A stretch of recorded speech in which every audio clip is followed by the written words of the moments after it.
এর বয়স 16 বছর। এর আল্ট্রাসোনোগ্রাফিতে পাওয়া গেছিল বাল্কি ইউটেরাস আর তার সঙ্গে পলিসিস্টিক ওভারিজ।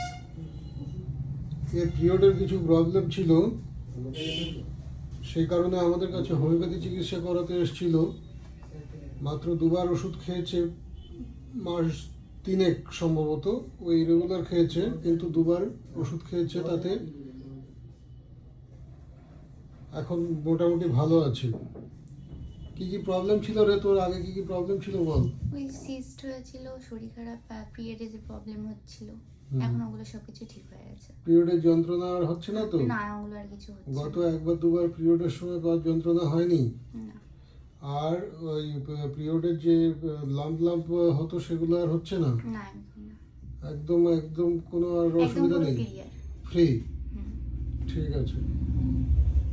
হোমিওপ্যাথি চিকিৎসায় গাইনোকোলজিক্যাল যে সমস্ত সমস্যা মেয়েদের হয় সেগুলোর সম্পূর্ণ সমাধান সম্ভব।